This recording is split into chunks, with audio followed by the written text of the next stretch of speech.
இன்றைக்கு தமிழகத்தில் நான் அடிக்கடி உங்களை சந்திக்கின்ற பொழுது, பத்திரிகையாளர் சந்திக்கின்ற பொழுது, சட்டமன்றத்தில் பேசுகின்ற பொழுதும், அறிக்கை விடுகின்ற பொழுதும் தொடர்ந்து நான் வலியுறுத்தி வரேன். தமிழகத்தில் சட்ட ஒழுங்கு அடியோடு சீர்கெட்டு விட்டது. எங்கே பார்த்தாலும் கொலை, கொள்ளை, திருட்டு, வழிப்பிரிவு இதுதான் நடந்துகிட்டு இருக்குது. பாலியல் வன்கொடுமை இப்படிப்பட்ட நிலைமை தமிழகத்தில் நிலவி கொண்டிருக்கின்றது. நீங்க பாத்தீங்கன்னா 200 நாள்ல 595 கொலைகள் நடந்து சரித்திரம் படைத்த அரசாக இந்த அரசு இருக்கு. வேற எதிலையும் சரித்திரம் படிக்கல. ஒரு தமிழகம் கொலை மாநிலமாக மாறி இருக்குது. மிகுந்த வேதனை அளிக்கிறது. இன்றைக்கு காவல்துறைக்கு முழு சுதந்திரம் கிடைக்கவில்லை. சுதந்திரமாக அவர் செயல்படவில்லை. குற்றவாளிகளை முறையாக செய்து முடியாத ஒரு அவலங்களை தமிழகத்தில் நிலவி கொண்டிருக்கிறது. பலமுறை ஊடகத்தின் வாயிலாக, பத்திரிகையின் வாயிலாக, என்னுடைய அறிவிப்பின் வாயிலாக தெரிவிச்சிருக்கிறேன், அறிக்கையின் வாயிலாக தெரிவிச்சிருக்கிறேன். ஆனா இந்த அரசு எந்த நடவடிக்கை எடுக்காத காரணத்தினால்தான் இவ்வளவு கொலைகள் நடந்து கொண்டே இருக்கின்றன. எங்கே பார்த்தாலும் கஞ்சா போதை. ஊடகத்தில் நான் பார்த்துட்டே தான் இருக்கிறேன். இந்த நடக்கிற கொலைகள்லாம் அதிகமா இந்த கஞ்சா போதையில் அதனால் ஏற்பட்ட கொலைகள் தான் அதிகமா இருக்கு. இது வன்மையாக கண்டிக்கத்தக்கது. இன்றைக்கு கஞ்சா விற்காத இடமே இல்லை. இன்னும் சொல்ல போனா பள்ளிகள், கல்லூரிக்கு அருகில அதிகமா கஞ்சா புழக்கம் அதிகமா இருக்குது, கஞ்சா விற்பனை அதிகமா இருக்குது. இனியாவது இந்த அரசு அனைத்து கல்லூரி பகுதியிலும் காவலர்களை நிறுத்தி இன்றைக்கு அப்படி கஞ்சா விற்பனை கண்டுபிடித்து சட்ட நீதியாக கண்டிக்கப்பட்டால்தான் இந்த கஞ்சா விற்பனை நிறுத்த முடியும். இல்லாவிட்டால் இளைஞர்களும் மாணவர்களும் சீரழிந்து விடுவார்கள்.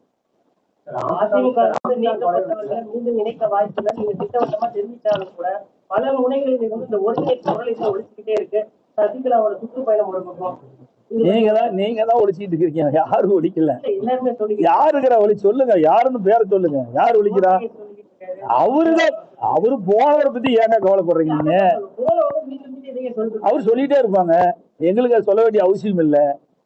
இன்னும் சொல்றேன், இப்பொழுது ஊடகத்தின் நன்றாக பற்றி சொல்றேன். இனி இந்த கேள்வி கேட்க ஏற்கனவே நீக்கப்பட்டு விட்டோம். மீண்டும் அதை ஏன் கேட்டு உங்களுக்கு பத்திரிக்கை விறுவிறுப்பான செய்தி வேணும், அதுக்காக இந்த கேள்வி கேட்கறீங்க. அவர் சொல்லிட்டு போற, அதை பத்தி எங்களுக்கு என்ன கவலை?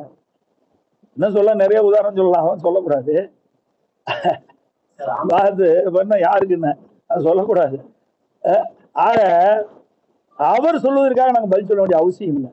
புரியுதுங்களா? நாங்க இனிமேல் அவருக்கு பதில் சொல்ல வேண்டிய அவசியமே இல்லை, மற்றவர்களுக்கு பதில் சொல்ல வேண்டிய அவசியமே இல்லை. ஊடக நண்பர்களும் அதை பற்றி நீங்க கவலைப்பட வேண்டிய அவசியம் இல்லை. ஏதாவது வேணுமெனே திட்டமிட்டு ஊடகங்களும் பத்திரிகை நண்பர்களும் விவாதம் ஆடி வச்சுக்கிட்டு பேசுறது. ஆளுங்கட்சியா இருக்கும் போது எங்களை தான் பேசிக்கிட்டே இருந்தீங்க, எதிர்கட்சியா வந்த பிறகு எங்களை பத்தி தான் பேசுறீங்க. திமுகவில் எவ்வளவு பிரச்சனை நடக்குது, ஆம்சாமி கொலை, அதை பத்தி ஏதாவது ஊடகத்தில் ஒரு விவாதம் ஆடி வச்சீங்களா? சொல்லுங்க பார்க்கலாம். இன்றைக்கு ரேஷன் கடையில பாம் ஆயில், பருப்பு நிறுத்தப்படுவதாக உங்களுடைய பத்திரிகையிலே பார்த்தேன். அது ஏதாவது விவாதம் ஆட வைக்கிறீங்களா? கிடையாது. மக்களுடைய பிரச்சனையை சுட்டி காட்டி ஏதாவது விவாதம் ஆட வைக்கிறீங்களா? எதுவுமே இல்லை. முழுக்க எப்ப பார்த்தாலும் அதிமுக தான். இருமலா அதிமுக, தும்புனா அதிமுக. இதுக்குதான் ஒரு விவாதம் மேடம். இதனால என்ன பயன்? இதுல என்ன பயன் இருக்கு சொல்லுங்க. இதனால என்ன நாட்டு மக்களுக்கு பயன் சொல்லுங்க? நிறைய இருக்கு இந்த ஆட்சியில அவலங்கள். கொஞ்சம் நஞ்சமா எல்லாத்துலயும் ஊழலாத துறையே இல்லை.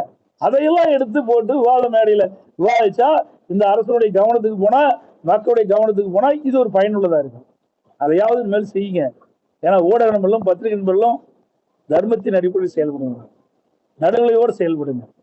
வேண்டுமென்றே திட்டமிட்டு அனைத்து இந்திய அண்ணா திராவிட முன்னேற்ற கழகத்தில் அவதூறு செய்தி வெளியிடுவதை நிறுத்திக் கொள்ளுங்கள். உண்மையான குற்றவாளி கண்டு குற்றவாளி தெரிஞ்ச நீங்களே சொல்லுங்க அப்படின்னு அமைச்சர் அப்புறம் எதுக்கு கவர்மெண்ட் நடத்தி சொல்லாரு?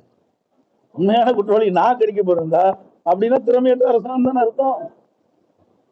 எங்கிட்ட அந்த பொறுப்பு இருந்தா நாங்க செய்வோமே. பொறுப்பு அவகிட்டு தான் இருக்குது. மக்கள் அவருக்கு தான் ஆட்சி கொடுத்துருக்குறாங்க. அவரு தானே அதுக்கு உண்டான ரெஸ்பான்சிபிலிட்டி. பொறுப்பாளர் அவரு தானே. அவருக்கு தான் நான் கேட்க முடியும், வேற யார்கிட்ட கேட்க முடியும்? அதுவோட தெரியாத ஒரு சட்டத்துறை மந்திரியா இருக்காரு, என்ன செய்வது?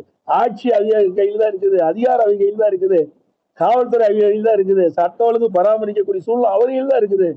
அவர்கள் தான் அதை எப்படி செய்ய வேணும், எப்படி தடுக்க வேண்டும் என்பதெல்லாம் அவர்கள்லாம் திட்டம் போட்டு செயல்படுத்த வேண்டும்.